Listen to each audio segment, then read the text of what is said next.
শিক্ষার্থীবৃন্দু আসসালামু আলাইকুম। আশা করছি তোমরা ভালো আছো এবং সুস্থ আছো। আজকে তোমাদের চতুর্থ শ্রেণীর বিষয় বিজ্ঞান অধ্যায় ৭ প্রাকৃতিক সম্পদের পার্ট 2 নিয়ে আলোচনা করব। এই 2 তে আমরা শক্তি উৎপাদনে প্রাকৃতিক সম্পদের যে ব্যবহার রয়েছে সে ব্যবহার নিয়ে আজকে আলোচনা করব।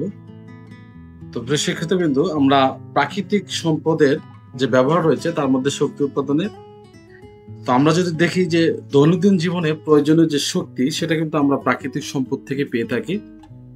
তো জানা দরকার শক্তি কি। শক্তি হচ্ছে কোনো কিছু করার সামর্থ্য। তাহলে শক্তি কোনো বস্তুকে কি করতে পারে? নাড়াতে পারে। শক্তি শব্দ সৃষ্টি করতে পারে এবং আলো এবং তাপ উৎপন্ন করতে পারে।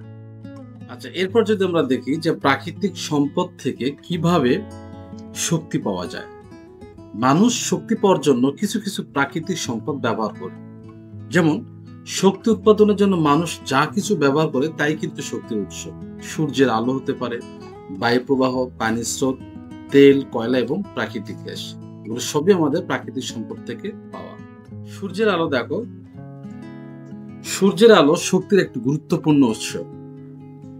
মানুষ সূর্যের আলো থেকে বিদ্যুৎ পাওয়ার জন্য সৌর প্যানেল ব্যবহার করে। আবার সৌর প্যানেল হলো এক ধরনের যন্ত্র যা সূর্যের আলোকে বিদ্যুৎ শক্তিতে রূপান্তর করে। আমরা যদি বাড়ির ছাদে বা ক্যালকুলেটরে সৌর প্যানেল দেখে থাকি, সাধারণত আমরা একটা ছবি দেখতে পাচ্ছি, এই যে সৌর প্যানেল সূর্যের আলোকে বিদ্যুৎ শক্তিতে রূপান্তর করে। এটা সাধারণত বাড়ির ছাদে দেখা যায়।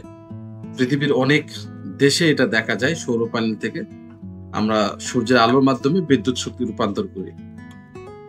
এটা অবশ্যই একটা পরিবেশ বান্ধব একটা বিষয়। আমরা এরপর আলোচনা করব বায়ু প্রবাহ।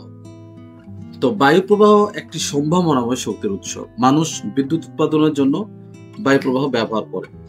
বায়ু প্রবাহ জেনারেটরের সাথে যুক্ত উইন্ড মিলের যে টারবাইন ঘোরায় এবং বিদ্যুৎ উৎপাদন করে। আমরা একটা ছবি দেখতে পাচ্ছি, যে ছবিতে বায়ু প্রবাহ উইন্ড মিলের চরকা বা টারবাইন ঘোরাচ্ছে। তো সেইটা আমরা দেখতে পাচ্ছি। এভাবে কিন্তু আমরা কি করতে পারি? বিদ্যুৎ উৎপাদন করতে পারি। এরপর আমরা পানির স্রোত যদি ব্যবহার করি, যে পানির স্রোত সর্বাধিক ব্যবহৃত শক্তির উৎস।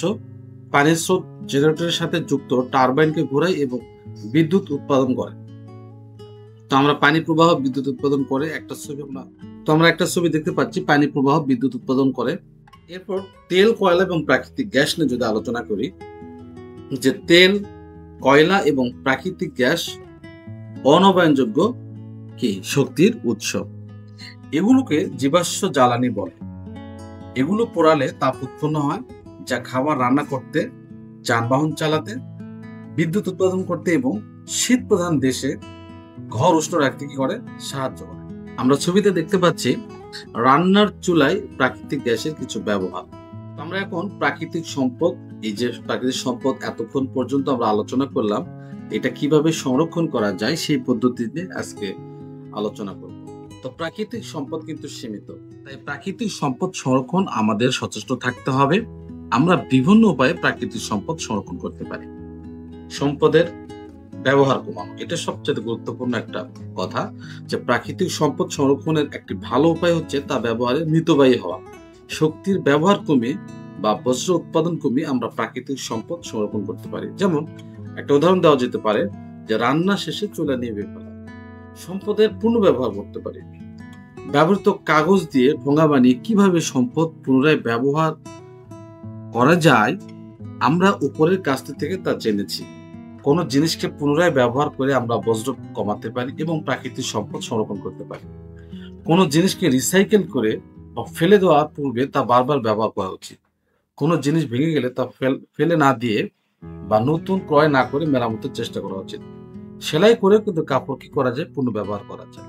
তো সম্পদের রিসাইকেল আমরা কিভাবে করব? রিসাইকেলের মাধ্যমে পুরনো বস্তুকে নতুন বস্তুতে পরিণত করা যায়।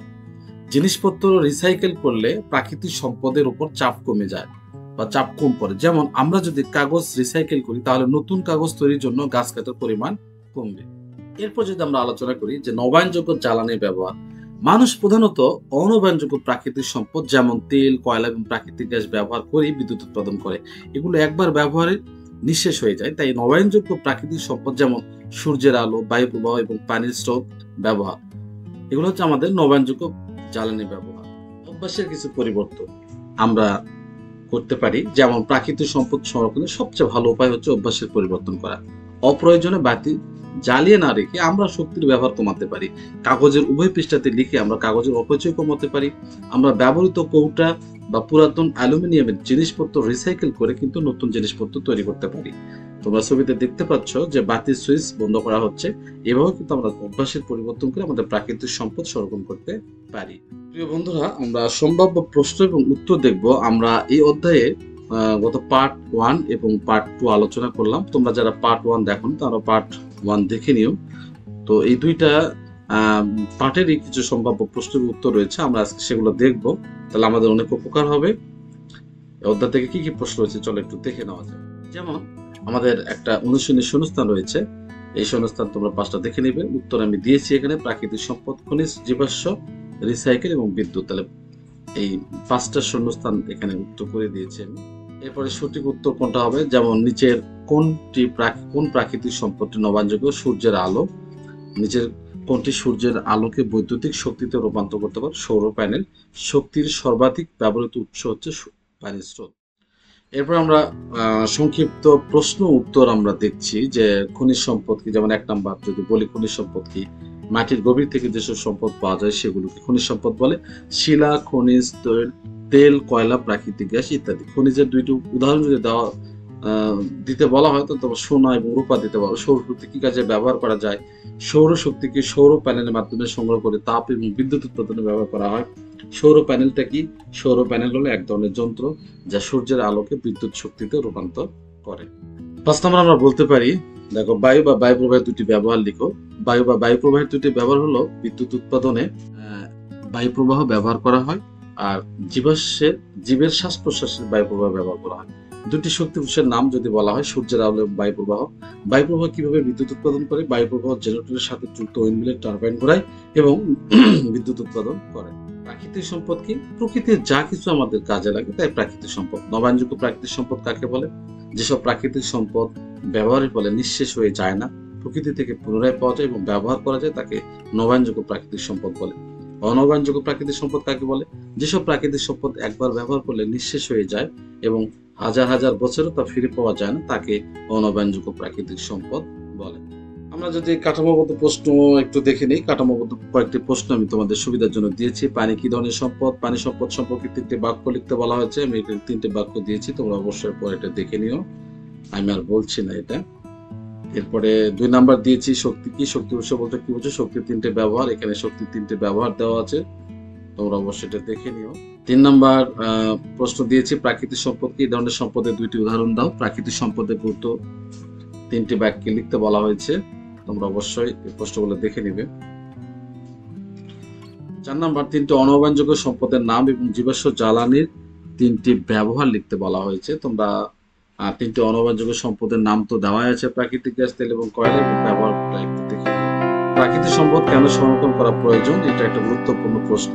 তো প্রিয় শিক্ষার্থীবৃন্দ, পরবর্তী ক্লাস দেখার আমন্ত্রণ জানিয়ে এখানে শেষ করছি। সবাই ভালো থাকবে, সুস্থ থাকবে। আল্লাহ হাফেজ। আসসালামু আলাইকুম।